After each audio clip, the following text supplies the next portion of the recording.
নমস্কার বন্ধুরা, ভদ্রসহ study centre চ্যানেলে তোমাদের স্বাগতম। তোমাদের জন্য দারুণ সুখবর। ক্লার্কের জন্য রাজ্যের স্কুলে ক্লার্কের জন্য বিজ্ঞপ্তি জারি হয়েছে, যেখানে তোমাদের পশ্চিমবঙ্গের মধ্যেই তোমাদের পোস্টিং হচ্ছে, কিন্তু বাইরে যে কোনো জেলা যে কোনো রাজ্য থেকে আবেদন করতে পারবে। এখানে তোমাদের এজ লিমিট কি প্রয়োজন? 18 থেকে 50 বছর। এখানে তোমাদের যোগ্যতা কি প্রয়োজন? মাধ্যমিক পাস। মাধ্যমিক পাস হলেই তোমরা প্রত্যেকে ক্লার্ক পোস্টের জন্য আবেদন করতে পারো। আর সবথেকে গুরুত্বপূর্ণ বিষয়, এটা কোনো কন্ট্রাকচুয়াল চাকরি নয়, এটা সম্পূর্ণ একটি স্থায়ী চাকরি। তো তোমরা প্রত্যেকে যারা যারা আবেদন করতে চাও তারা অবশ্যই বলবো ভিডিওটাকে শেষ পর্যন্ত দেখো। ফর্ম ফিল আপ থেকে শুরু করে A to Z তথ্য তোমাদের কাছে তুলে ধরবো এই ভিডিওর মাধ্যমে। তো চলো মূল পিডিএফে চলে যাচ্ছি, কিন্তু তার আগে অবশ্যই একটাই রিকোয়েস্ট, চ্যানেলটাকে সাবস্ক্রাইব করে রাখো, বেল আইকনটাকে অল করে রাখো, কারণ এরকমই জেনুইন ইনফরমেশন তোমাদের জন্য আমি প্রতিদিন প্রোভাইড করে থাকি। তো চলো মূল পিডিএফে চলে যাচ্ছি। তো দেখতে পাচ্ছ লোয়ার ডিভিশন ক্লার্ক, স্কুলেতে লোয়ার ডিভিশন ক্লার্ক পোস্টে তোমাদের নিয়োগ করা হচ্ছে। এখানে তোমাদের রেগুলার বেসিসে নিয়োগ করা হচ্ছে, অর্থাৎ এটা একটা পার্মানেন্ট চাকরি, কোনো কন্ট্রাকচুয়াল চাকরি নয়। আগেই তোমাদের ব্যাপারটা ক্লিয়ার করে দিয়েছি। যোগ্যতা যেটি প্রয়োজন সেটা হলো মাধ্যমিক পাস যোগ্যতা প্রয়োজন, এবং তোমাদের একটা টাইপিং স্পিড টেস্ট নেওয়া হবে, যেখানে 40টি শব্দ প্রতি মিনিটে তোমাকে টাইপ করতে হবে, যেটা কম্পিউটারে টাইপ করতে হবে। ঠিক আছে, তো এটা কিন্তু তোমাদের স্পিড চলে আসবে, এটা নিয়ে ঘাবড়ানোর কিছু নেই। তো চলো এবার দেখিয়ে দিই যে তোমাদের কিভাবে ফর্ম ফিল আপ করতে হবে, কারণ এখানের ইম্পর্টেন্ট পার্ট হচ্ছে ফর্ম ফিল আপটা। ফর্ম ফিল আপে কোনো গন্ডগোল করলে কিন্তু খুব মুশকিল। এখানে দেখো তোমাদের প্রথমে ক্যান্ডিডেটের নাম, ঠিক আছে, সম্পূর্ণ ক্যাপিটালে লিখবে।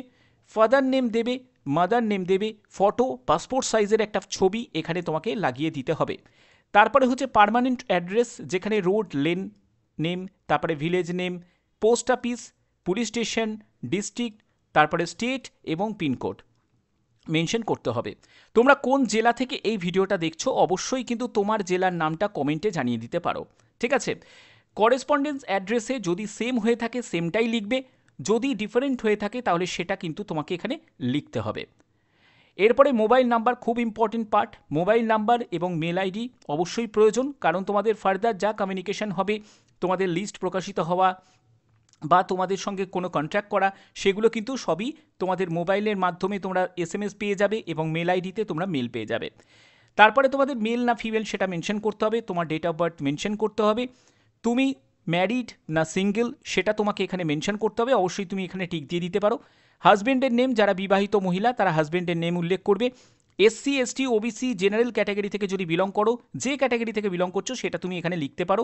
তারপরে রিলিজিয়ান, তুমি যে রিলিজিয়ান মানে যে ধর্ম তোমার আছে সেই ধর্ম তোমাকে এখানে লিখতে হবে।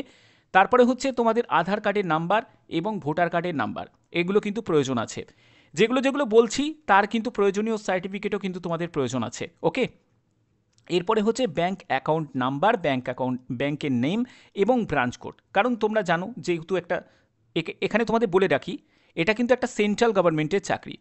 এটা একটা সেন্ট্রাল গভর্নমেন্টের চাকরি, ঠিক আছে, এটা কোনো রাজ্য সরকারি চাকরি না, এটা সেন্ট্রাল গভর্নমেন্টের চাকরি, কিন্তু তোমাদের পোস্টিং হচ্ছে ওয়েস্ট বেঙ্গলের মধ্যে। এরপরে হচ্ছে প্যান নাম্বার তোমাদের প্রয়োজন আছে। তারপরে এডুকেশন কোয়ালিফিকেশান, দেখতেই পাচ্ছ যেহেতু মাধ্যমিক পাস যোগ্যতা, তো মাধ্যমিক দিয়েই তুমি শুরু করতে পারো, বা তুমি চাইলে তুমি হায়ার কোয়ালিফিকেশান দিতে পারো, সেটা তোমার মর্জি। যদি তোমার হায়ার কোয়ালিফিকেশান থাকে তাহলে সেটা তুমি মেনশন করতেই পারো, তবে মাধ্যমিক থেকেই কিন্তু তোমাকে শুরু করতে হবে। একেবারে 10th পাসের যোগ্যতা, কোন বোর্ড থেকে পাশ করেছো, কোন ডিভিশনে পাশ করেছো, কী কী সাবজেক্ট ছিল, কত পার্সেন্টেজ মার্কস পেয়েছো, সেরকমই তুমি উচ্চ মাধ্যমিক, গ্র্যাজুয়েশন তোমার মর্জি মতো দিতেই পারো, বা তুমি মাধ্যমিক দিয়েও ছেড়ে দিতে পারো। এরপরে ওয়ার্ক এক্সপিরিয়েন্স, দেখো ওয়ার্ক এক্সপিরিয়েন্সের কোনো ম্যান্ডেটারি নয়, তোমার যদি থাকে তুমি মেনশন করতেই পারো। ওকে, এরপরে হচ্ছে তোমার যদি কম্পিউটারে প্রফিসিয়েন্সি অ্যান্ড উইথ এক্সপিরিয়েন্স যদি থাকে তাহলে সেটা তুমি এখানে মেনশন করতে পারো, সেটা তোমার মর্জি। কারণ দেখো এটার জন্য কিন্তু তবুও তুমি আবেদন করতে পারবে, ঠিক আছে, এবং যদি নাও থাকে তবুও তুমি আবেদন করতে পারবে। এখানে গেম অ্যান্ড স্পোর্টস বা NCC কো কারিকুলার অ্যাক্টিভিটিসের ব্যাপারে যদি তোমার কিছু থাকে সেটাও কিন্তু এখানে মেনশন করতে পারো।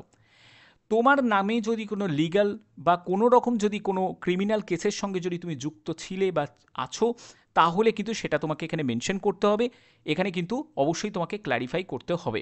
এবং পরবর্তী হচ্ছে তোমাদের রেফারেন্স, নাম, রিলেশন, এগুলো তোমাকে এখানে মেনশন করতে হবে, তার অ্যাড্রেস, কন্ট্যাক্ট নাম্বার দিতে হবে। ডিমান্ড ড্রাফট যেটা লাগছে আবেদন মূল্যের জন্য, ডিমান্ড ড্রাফটের নাম্বার, ডেট, অ্যামাউন্ট, ব্যাংকের নেম, অ্যাড্রেস তোমাকে মেনশন করতে হবে। এরপরে তোমাকে প্লেস দিতে হবে, তারপরে তোমাকে ডেট দিতে হবে এবং তোমাকে এখানে সই করতে হবে। এইসব হচ্ছে তোমাদের এখানে প্রয়োজন আছে। ডকুমেন্টসের জায়গাটা ভালো করে বুঝে নাও, ডকুমেন্টস কী কী লাগছে। তাহলে হচ্ছে তোমাদের এখানে 10th সার্টিফিকেট, 10th মার্কশিট সেটা লাগছে, প্যান কার্ডের নাম্বারের জন্য প্যান কার্ডের জেরক্স লাগছে, ভোটার কার্ডের জেরক্স লাগছে, আধার কার্ডের জেরক্স লাগছে, তারপরে হচ্ছে তোমাদের যে ডিডিটা করছো সেই ডিডির অরিজিনালটা লাগছে, কাস্টের যদি থাকে সেই কাস্টের তোমাদের সার্টিফিকেট লাগছে, তারপরে হচ্ছে ডেট অফ বার্থের সার্টিফিকেট লাগছে, এগুলো কিন্তু তোমাদের প্রয়োজন আছে, এবং তোমাদের ফটো সেটাও কিন্তু প্রয়োজন আছে। ওকে, এবার দেখো তোমাদের এখানে যেটা বলা হয়েছে সেটা হচ্ছে যেহেতু এটা সেন্ট্রাল গভর্নমেন্টের চাকরি, তো সেক্ষেত্রে তোমরা বিভিন্ন সুযোগ সুবিধা তোমরা পেয়ে যাচ্ছ। যেমন হচ্ছে rent free accommodation, transport and medical allowance পাচ্ছ, তারপরে দেখো এডুকেশন টু চিলড্রেন যে সাবসিডাইজ সেগুলো তোমরা পাচ্ছ, এনপিএস পাচ্ছ, গ্র্যাচুইটি পাচ্ছ, এইসব বিভিন্ন সুযোগ সুবিধা তোমরা পেয়ে যাচ্ছ। এখানে রিটিন টেস্ট এবং স্কিল টেস্ট এই দুটো কিন্তু তোমাদের স্টেপ থাকবে। স্কিল টেস্টে মানে হচ্ছে তোমাদের একটা টাইপিং টেস্ট নেওয়া হবে, তারপরে তোমাদের রিটিন টেস্ট হবে, যেটা তোমাদের যে রিটিন টেস্টে কী সিলেবাস থাকবে সেগুলো তোমাদের পরবর্তী যদি মেনশন করা থাকে তাহলে বলছি, নালে তোমাদের অবশ্যই সাবস্ক্রাইব করে রাখবে, তোমাদের সেই ইনফরমেশন পেলেই আমি তোমাদের জানিয়ে দেবো। 500 টাকা আবেদন মূল্য লাগছে যারা জেনারেল ওবিসি ক্যান্ডিডেট তাদেরকে দিতে হবে। 250 টাকা আবেদন মূল্য যারা এসসি এসটি ক্যান্ডিডেট তাদেরকে দিতে হবে। প্রিন্সিপাল সৈনিক স্কুল পুরুলিয়াতে এই নিয়োগটি করা হচ্ছে, পেবেল অ্যাট পুরুলিয়া, এটা কিন্তু অবশ্যই তোমাকে মেনশন করতে হবে। 18ই আগস্ট 2025 হচ্ছে তোমাদের আবেদনপত্র পাঠানোর লাস্ট ডেট। 20 আগস্ট 2025 হচ্ছে শর্টলিস্টের যারা ক্যান্ডিডেট তাদের রিটিন টেস্ট স্কিল টেস্টের জন্য তাদের লিস্ট প্রকাশিত হবে, এবং রিটিন টেস্ট স্কিল টেস্ট তোমাদের যেটা হবে সেটা হলো 16ই সেপ্টেম্বর 2025। ঠিক আছে, তো এখানে খুব ফাস্ট কিন্তু রিক্রুট হবে, তার জন্য এই জায়গাটায় কিন্তু আমি বলবো প্রত্যেকে এই সুযোগটাকে কাজে লাগাও। অফিসিয়াল সাইট হচ্ছে এটা সৈনিক স্কুল purulia.com। এবার দেখো যে তোমাদের এখানে লোয়ার ডিভিশন ক্লার্কের জন্য তোমাদের এসসির জন্য কিন্তু ভ্যাকেন্সি আছে।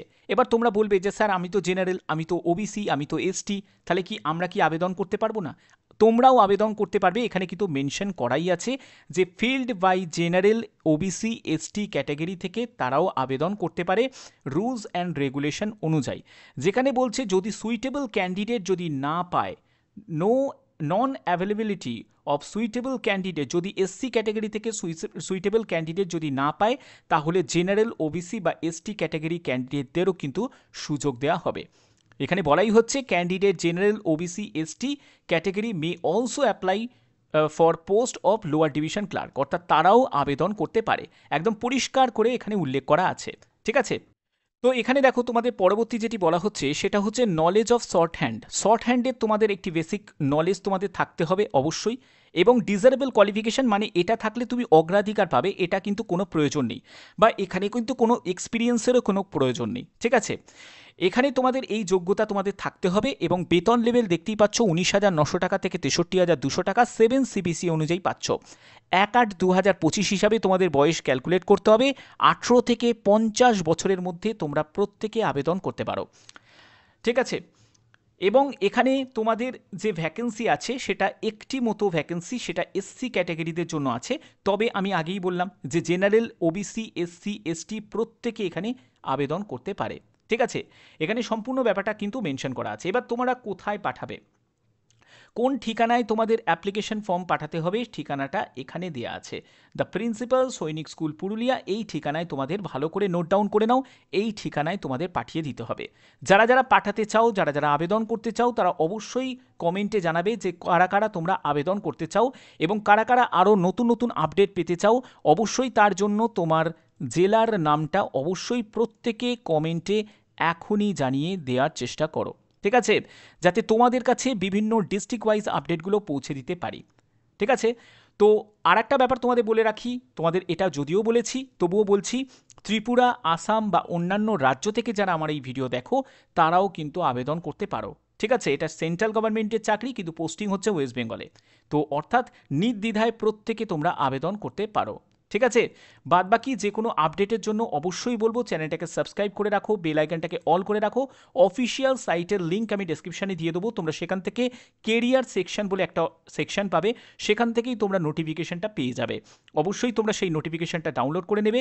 এখন একটু সার্ভারের প্রবলেম আছে, বা তো ওদের হয়তো কিছু মেনটেনেন্স হচ্ছে বলে কিছু সমস্যা হচ্ছে। আমি দেখলাম যে সাইটে যখন ভিজিট করতে গেলাম তখন কিন্তু ভিজিট করতে পাচ্ছি না, কালকে রাত্রিবেলা পর্যন্ত পেয়েছি, যখন আমি নোটিফিকেশানটা ডাউনলোড করছিলাম তখন পর্যন্ত অ্যাক্টিভ ছিল, এখন ওরা ডিঅ্যাক্টিভ রেখেছে, হয়তো কিছুক্ষণের মধ্যে আবার হয়তো চালু করে দেবে। ঠিক আছে, তার জন্য তোমাদের সাইটের লিঙ্কটা আমি ডেসক্রিপশনে দিয়ে দেবো, তোমরা সেটা বারবার ভিজিট করে একবার দেখে নেবে এবং সেখান থেকেই তোমরা প্রিন্ট আউটটা নিয়ে নেবে। ঠিক আছে, তো আশা করছি ভিডিওটা ভালো লেগেছে। এরকমই গুরুত্বপূর্ণ আপডেট পাওয়ার জন্য অবশ্যই চ্যানেলটাকে সাবস্ক্রাইব করে রাখবে, বেল আইকনটাকে অল করে রাখবে।